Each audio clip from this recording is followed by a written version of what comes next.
माननीय नामदार राधाकृष्ण विखे पाटील साहेबांच्या माध्यमातून लवकरच 15 दिवसामध्ये आपण शिर्डीमध्ये 6 जागेंवर नवीन अंगणवाड्या बांधण्याचं काम हाती घेतलेलं आहे आणि या 6च्या 6 अंगणवाड्या एक विशिष्ट एनजीओच्या माध्यमातून चालवायला दिलं जाईल आणि यामध्ये प्रत्येक गरीबाचा मुलगा त्या शिक्षण घेईल जे कुठल्याही मोठ्या शाळेत शिक्षण दिलं जातं अशा अंगणवाड्या आपण पुढच्या 1 महिन्यामध्ये या शिर्डीमध्ये तयार करणार आहोत।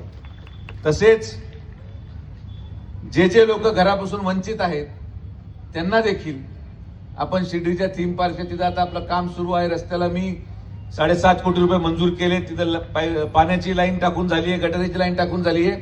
महिन्याभरामध्ये प्रत्येक व्यक्ती जो शिर्डीमध्ये 10 वर्षापासून राहतोय, 15 वर्षापासून राहतोय आणि त्याला त्याच्या हक्काची जागा नाही अशा प्रत्येकाला अर्धा गुंठा जागा देण्याचा निर्णय माननीय नामदार राधाकृष्ण विखे पाटील साहेबांनी घेतला आणि तो देखील आपण करणार आहोत। येणारे लोक येतात, भाषण करून निघून जातात, राहतात फक्त तुम्ही आणि मी।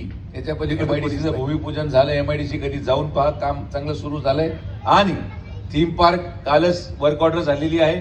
साईबाबा संस्थांनी 30 कोटी रुपये मंजूर केले थीम पार्कसाठी। टोटल 100 कोटी रुपयाचा थीम पार्क 1 वर्षाच्या आत कुंभमेळा 2027च्या अगोदर पूर्ण थीम पार्क चालू होणार आहे। तिथं आपले मुलं नोकरी करणार। माझ्या हॉस्पिटलचं काम आता मी सुरू करतोय। वर्षभरानंतर कोणी आजारी पडलं तर तुम्हाला कोणाकडे जायची गरज नाही, या भावाच्या मुलाच्या नातवाच्या हॉस्पिटलला या आणि फुकट उपचार घेऊन घरी जा।